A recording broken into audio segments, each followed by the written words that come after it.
Assalamu alaikum dear students. Hopefully you are all doing well. Welcome to the platform of Nana Academy. I'm your host Mohammad Zulqarnain.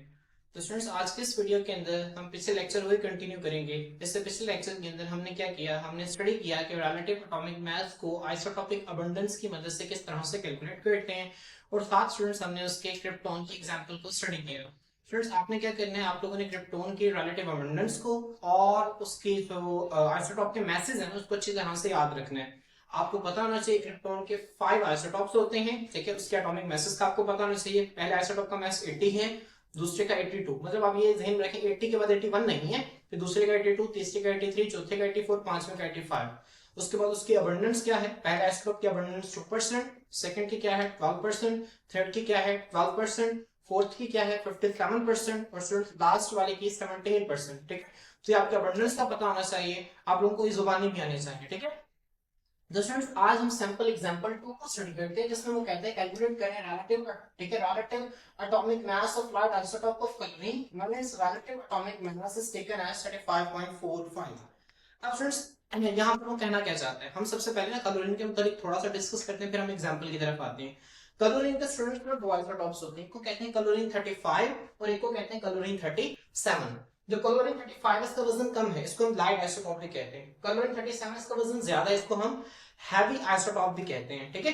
Students आप लोगों ने इन दोनों को ध्यान में रखना है, क्लियर। अब स्टूडेंट्स देखें यहाँ पर, ठीक है। अब सवाल में क्या पूछता है, वो कहते हैं कि कैलकुलेट करें रिलेटिव एटॉमिक। स्टूडेंट अगर आप एटॉमिक को काट कर यहाँ पर आइसोटॉपिक लिख लें तो ये ज्यादा बेहतर है, ठीक है।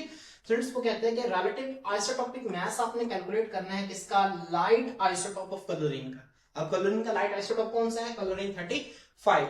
अब क्लोरीन 35 का हमने क्या कैलकुलेट करना है, रिलेटिव आइसोटॉपिक मास कैलकुलेट करना है, जबकि जो रिलेटिव एटॉमिक मास है क्लोरीन का वो 35.45 है, ठीक है। स्टूडेंट्स हम सारे डाटा को लिखते हैं और फिर जो है हम इसको देखते हैं। स्टूडेंट्स गिवन डाटा में देखें, स्टूडेंट्स अब गिवन डाटा में आपको बज़ाहिर ही नजर आ रहा है कि उसने हमें रिलेटिव एटॉमिक मास दिया हुआ है, बस वो मैंने यहाँ पे लिखा हुआ है रिलेटिव एटॉमिक मास क्लोरीन का 35.45 है, ठीक है, मैंने वो आप यहाँ पे लिख दिया।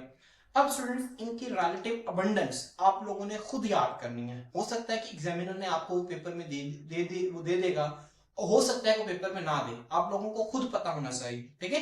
स्टूडेंट्स यहाँ पे देखिए क्लोरीन के दो आइसोटॉप्स हैं, एक का वजन है 35, एक का है 37, ठीक है, नजर आ रहा है सामने, ठीक है। वो कह रहा है कि इसका आपने आइसोटॉपिक मास बताना, मतलब कंपेयर करके बताना इसका मास कितना आएगा, ठीक है, और दूसरे का मास कितना है 37। तो स्टूडेंट्स हम यहाँ पे लिख लेते हैं आइसोटॉपिक मास ऑफ क्लोरीन 37 जो है वो क्या है 37 है, ठीक है, हमें पता है, ठीक है। आइसोटॉप जो क्लोरीन 37 का आइसोटॉपिक मास 37 है। रिलेटिव आइसोटॉपिक अबंडेंस है ना जो क्लोरीन 37 की, ठीक है, क्लोरीन 37, देखिए क्लोरीन जो गैस है, फर्स्ट करें मैंने क्लोरीन ले लिया एग्जांपल के अंदर, ठीक है। अब वहां पे क्लोरीन दो तरह के होंगे, क्लोरीन 35 है, क्लोरीन 37। अब ज्यादा मिकदार में क्लोरीन 35 होगी, उसकी अबंडेंस ज्यादा है, और क्लोरीन 37 की अबंडेंस क्या है, कम है। तो स्टूडेंट्स कितनी कम है इसके आप इस तरह से ध्यान रखें, बात आपने याद रखनी है 24.23%। कितनी है 24.23%। अब इसको इस तरह से याद रखें 24 से कम क्या है 23, तो 24.23 24.23%। ये आपको क्लोरीन 37 की रिलेटिव अबंडेंस याद हो गई है, ठीक है। अब देखें students relative isotopic abundance of chlorine 35। Chlorine 35 की अबंडेंस कितनी है स्टूडेंट्स, इसकी अबंडेंस है 75.77%। कितनी है स्टूडेंट्स 75.77%। तो स्टूडेंट्स आपको ये होपफुली समझ में आ गया होगा, ये आप लोगों ने वैल्यूज याद रखनी है, ठीक है। परसेंटेज रिलेटिव एटॉमिक मास जो क्लोरीन का उसने दिया हुआ है, ठीक है। अब ये तीन वैल्यूज आपने याद रखनी है, आपको वैसे पता होना चाहिए, ठीक है। इसका तो हमें पता चल गया कि क्लोरीन 37 है तो इसका वजन 37 होगा, और ये दो आपने वैल्यूज हो सकता है कि गिवन हो, अगर ना गिवन हो तो आप लोगों की जुबानी आनी चाहिए। क्लोरीन 37 की अबंडेंस जो है वो कितनी होती है 24.23, और क्लोरीन 35 की अबंडेंस कितनी होती है 75, ठीक है, 75.77%, क्लियर। तो स्टूडेंट्स ये हमारा है गिवन डाटा। गिवन डाटा से मुराद है वो मालूमात जो कि उससे हमें दी हुई है। इसके बाद फ्रेंड्स आगे आते हैं रिक्वायर्ड। रिक्वायर्ड डाटा से क्या मुराद होता है, रिक्वायर्ड डाटा से मुराद है कि वो चीज जो हमने मालूम करनी है, ठीक है। स्टूडेंट्स देखिए यहाँ पर relative isotopic mass of chlorine 35, ये हमने क्या करना है मालूम करना है। क्लोरीन के लाइट आइसोटोप का रिलेटिव आइसोटोपिक मास हमने क्या करना है मालूम करना है। तो स्टूडेंट्स यहाँ पे देखिए मैं फर्स्ट कर लेता हूँ लेट एक्स, मैंने एक्स फर्स्ट कर लिया कि जो एक्स है वो क्या है, वो क्लोरीन के लाइट आइसोटोप का रिलेटिव आइसोटोपिक मास है, ठीक है। That X is the relative isotopic mass of lower isotope of chlorine। जो क्लोरीन lower isotope उसका मास कितना है X। अब फ्रेंड्स यहाँ पे देखें हमने पढ़ा हुआ है, मैंने एक फार्मूला बना दिया आप लोगों की आसानी के लिए, मैंने आप लोगों की आसानी के लिए लिख दिया जो रिलेटिव एटॉमिक मास है किसके बराबर होगा जो क्लोरीन 35, देखिए यहाँ पे दो आइसोटॉप्स हैं, ठीक है, तो एक आइसोटॉप को उसकी अबंडेंस के साथ मल्टीप्लाई करेंगे, दूसरे आइसोटॉप को दूसरे की अबंडेंस के साथ मल्टीप्लाई करेंगे और इन दोनों को 100 पे डिवाइड कर देंगे, ठीक है। तो स्टूडेंट्स यहाँ पे देखिए relative atomic mass equal to mass of chlorine 35, जितना उसका मास है उसको मल्टीप्लाई कर देंगे जितनी उसकी अबंडेंस है क्लोरीन 35 की, फिर उसको ऐड कर देंगे किसमें, मास ऑफ क्लोरीन 37 है ना, जो इसको मास को मल्टीप्लाई करेंगे अबंडेंस के साथ, ठीक है, इन दोनों को मल्टीप्लाई करने से इन दोनों को मल्टीप्लाई करने से जो आंसर आएगा उसको हम ऐड कर देंगे और फिर इसको 100 पे डिवाइड कर देंगे, फिर ठीक है।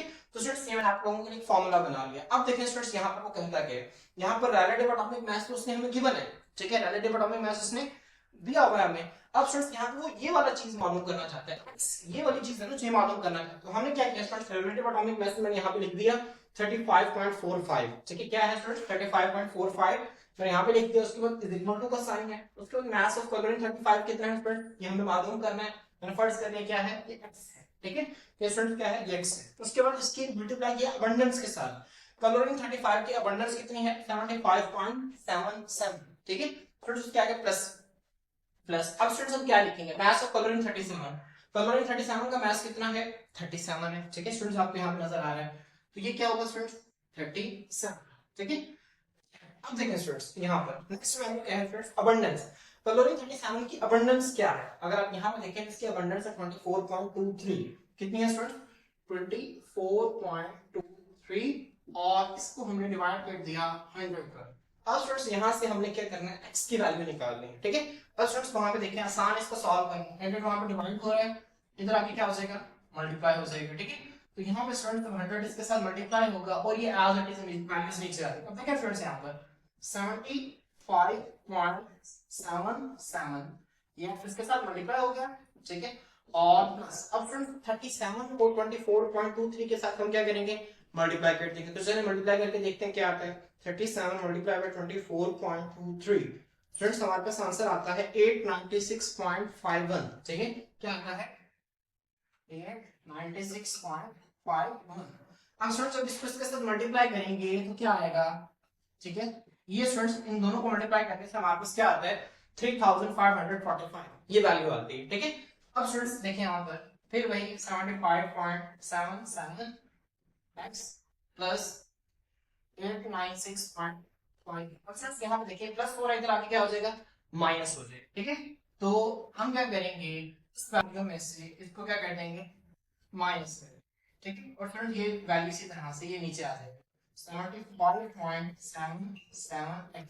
अब फ्रेंड्स इन को माइनस करके देखते हैं क्या आता है, माइनस देखिए 3545 माइनस 896.51, तो स्टूडेंट्स क्या आता है आंसर आता है स्टूडेंट्स 2648.59, 2648.49, तो स्टूडेंट्स ये इसके बराबर आ गया 75.77x की। अब स्टूडेंट्स ये क्या है 75.77 तो मल्टीप्लाई हो रहा है, इधर आगे क्या हो जाएगा डिवाइड हो जाएगा, तो क्या आएगा 264.49, देखो डिवाइड होगा किसके साथ 75.77 के साथ, तो क्या आएगा इसको हम ठीक है डिवाइड करते हैं 75.77 के साथ, तो स्टूडेंट्स हमारे पास इसका आंसर क्या आएगा 34.9, स्टूडेंट्स क्या आंसर आएगा 34.95, क्या स्टूडेंट्स है x से बराबर आ गया 34.95 की, ठीक है।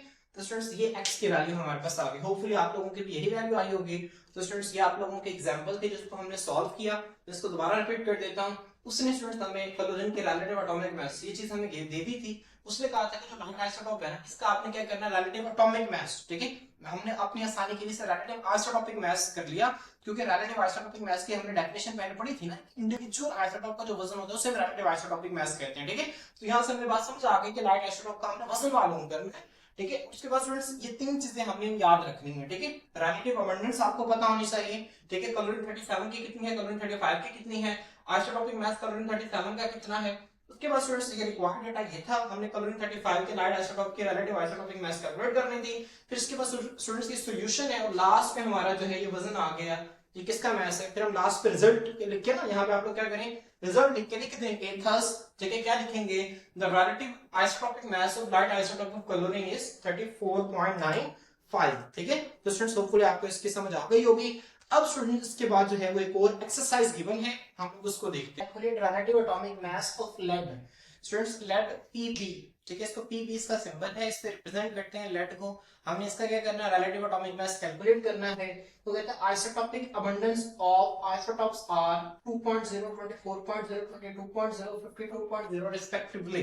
स्टूडेंट्स जहां पे लगभग रिस्पेक्टिवली आ जाते हैं, इसका मतलब होता है बिल तरतीब। अब देखें उसने यहाँ पर लेड के 4 आइसोटॉप्स दिए हुए हैं और यहाँ पे उसमें उसकी रिलेटिव अबंडेंस दी हुई है। अब स्टूडेंट इसका मतलब क्या है, जब रिस्पेक्टिवली मतलब आ गया, इसका मतलब है जो पहले वाली अबंडेंस है ना, जो तरतीब में पहले आइसोटोप लिखा हुआ है इसकी है, उसके बाद ये दूसरी वाली अबंडेंस है ना, जो ये दूसरे नंबर पे जो आइसोटोप लिखा हुआ है इसकी है, फिर जो तीसरे नंबर पे जो अबंडेंस है वो तीसरे नंबर पे जो आइसोटोप लिखा है इसकी है, और चौथे नंबर वाली जो अबंडेंस है ना, वो जो चौथे नंबर पे आइसोटोप लिखा है इसकी है, ठीक है। तो स्टूडेंट्स ये रिस्पेक्टिवली का मतलब होता है बिल तरतीब से, मतलब जिस तरतीब से ऊपर बात होगी उसी तरतीब से नीचे बात होगी, ठीक है। तो स्टूडेंट की एक्सरसाइज है, अब इसको सॉल्व कैसे करना है फ्रेंड्स, वही सबसे पहले आपने गिवन डाटा लिखना है। गिवन डाटा में स्टूडेंट्स आप क्या करें, एक टेबल बना लें, आप लोगों के लिए ज्यादा बेहतर रहेगा, ठीक है। आप लोग यहाँ पर हेडिंग दें आइसोटॉपिक मास की, इसके आप हेडिंग दें आइसोटॉपिक मास, और फ्रेंड्स दरमियान में आप लाइन लगा लें और यहाँ पे आप लिखें आइसोटॉपिक अबंडेंस, ठीक है। किसकी हेडिंग हो गई, आइसोटॉपिक अबंडेंस की, क्लियर, ठीक है। आप इस तरह से टेबल बना दें। अभी एक जगह पे देखें फ्रेंड्स, ये लेड है, ठीक है। अब ये बी लेड है ना, अब इसका 204 है, इसका एटॉमिक मास कितना है, 204, ठीक है। अब 204 की अबंडेंस कितनी है, 2.0, समझ आई। अच्छा फ्रेंड्स आगे देखें, अब ये जो लेड है इसका एटॉमिक मास 206, कितना है, 206, और फ्रेंड्स इसकी अबंडेंस कितनी है, 24.0, ठीक है। अब फ्रेंड्स आगे देखें, जो थर्ड है इसका आइसोटोपिक मास कितना है, 207, इसकी अबंडेंस कितनी है, 22.0। फ्रेंड्स अगला आइसोटोप देखें, इसकी एटॉमिक मास है 208 और इसकी अबंडेंस कितनी है, 52.0। तो फ्रेंड्स ये आप लोगों का क्या बन गया, टेबल बन गया। टेबल की शक्ल में आप लोगों ने गिवन डाटा लिख लिया। अब आगे हम क्या लिखते हैं, आगे हम लिखते हैं रिक्वायर्ड डाटा, मतलब जो डाटा हमें चाहिए वो हम लिखते हैं। कौन सा डाटा हमें चाहिए स्टूडेंट्स, हमें चाहिए relative atomic mass of blood. हमें क्या मालूम करना है, रिलेटिव एटॉमिक मास, ठीक है, किसका, लेड का, ये हमने मालूम करना है। तो स्टूडेंट्स अब कैसे मालूम करेंगे, हमें पता है यहाँ पे हम सॉल्यूशन की हेडिंग देंगे, ठीक है, और इसको सॉल्व करेंगे। स्टूडेंट हमें पता है कि जो रिलेटिव एटॉमिक मास है ये किसके बराबर होता है स्टूडेंट्स, ये बराबर होता है, ठीक है, एटॉमिक मैसेज की और उनके परसेंटेजेस के मल्टीप्लाई, ठीक है।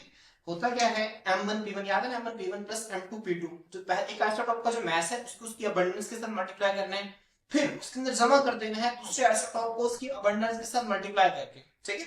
तो स्टूडेंट्स वही तरीका हम यहाँ पर यूज करेंगे। पहला आइसोटॉप क्या है, 204, इसका वजन कितना है, 204, इसको मल्टीप्लाई करेंगे इसकी अबंडेंस के साथ 2.0 के साथ, ठीक है, और फिर ऐड कर दो, ठीक है। अब इसका अगला आइसोटॉप क्या है, 206, इसका वजन कितना है, 206, और इसकी अबंडेंस क्या है, 24।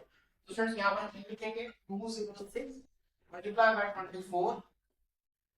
नेक्स्ट आइसोटॉप है, इसकी अबंडेंस है 207, इसका आइसोटॉपिक मास 207, इसकी अबंडेंस है 22.0। तो इसको ऐड कर देंगे 207 मल्टीप्लाई बाय 22 और 7 प्लस, और लास्ट आइसोटॉप इसका मास है 208 और इसकी अबंडेंस है 52.0। तो 208 मल्टीप्लाई बाय 52, फ्रेंड्स इसको डिवाइड कर देंगे, किसके साथ डिवाइड कर देंगे, 100 के साथ। अब फ्रेंड्स इसको सॉल्व करेंगे, तो 204 को जब आप 2.0 के साथ मल्टीप्लाई करेंगे तो 408 आंसर आएगा। जब आप इन दोनों को मल्टीप्लाई करेंगे तो क्या आएगा, 408। फिर 206 को 24 के साथ जब आप मल्टीप्लाई करेंगे तो आंसर आएगा 4944, 4944, प्लस जब आप 207 को 22 के साथ मल्टीप्लाई करेंगे तो आंसर आएगा 4554। फिर जब आप 208 को 52 के साथ मल्टीप्लाई करेंगे तो आंसर आएगा 10, 10816, और नीचे डिवाइड 100 इसी तरह से। अब स्टूडेंट्स आप क्या करेंगे, इन सब वैल्यूज को क्या कर दें, ऐड कर दें। आप क्या करेंगे, जब इनको ऐड करेंगे तो क्या आंसर आएगा, इनको ऐड करने से आंसर आएगा 2072, ठीक है। स्टूडेंट्स 3 को ऐड करने से आंसर आएगा, और फिर जब इसको आप क्या करेंगे 100 से डिवाइड करेंगे तो 207.22। ये स्टूडेंट्स क्या है, ये रिलेटिव एटॉमिक मास है किसका, लेड का। ठीक है, रिलेटिव एटॉमिक मास जो है वो लेड का आ जाएगा आपके पास 207.22। तो स्टूडेंट्स ये आप लोगों की एक्सरसाइज थी, आप लोगों से पेपर में क्वेश्चन के तौर पर भी पूछी जा सकती है और लॉन्ग क्वेश्चन में पूछी जा सकती है। अगर आप लोगों को इसकी समझ ना आई हो तो आप वीडियो को रिपीट करके दोबारा सुन सकते हैं। स्टूडेंट्स इसी तरह का एक क्वेश्चन है वो एक्सरसाइज के अंदर गिवन है, आप लोग उसकी प्रैक्टिस करें। इंशाल्लाह जब हम एक्सरसाइज करेंगे तो हम उस क्वेश्चन को अच्छी तरह से देखेंगे। अगर आप लोगों को समझ आ गई है तो ठीक है, ठीक है, आप उसकी प्रैक्टिस कर सकते हैं। मरकरी है, मरकरी गिवन एक्सरसाइज में, वहां पे उसके 7 आइसोटॉप्स हैं, हर आइसोटॉप का मास जो है वो इसी तरह से दिया हुआ है और उसके साथ उसकी अबंडेंस है। आपने क्या करना है, उसका रिलेटिव एटॉमिक मास निकालना है। आप पहले क्या करेंगे, गिवन डाटा लिख के टेबल बना लेंगे, एक तरफ सबके मासेस और अबंडेंस लिख लेंगे। उसके बाद रिक्वायर्ड डाटा में आप लिखेंगे relative atomic mass of mercury की क्या होगा। उसके बाद स्टूडेंट्स आप इसी तरह से हर जो मरकरी का हर आइसोटॉप है ना उसको उसकी अबंडेंस के साथ मल्टीप्लाई करवाते जाएंगे, दरम्यान में ऐड का साइन लगाते जाएंगे। तो इसी तरह से जब सॉल्व करेंगे तो आपका आंसर आ जाएगा। तो आप लोग उसकी प्रैक्टिस करें। अगर आपको टॉपिक समझ में आ गया है, वीडियो को लाइक करें, चैनल को सब्सक्राइब करें।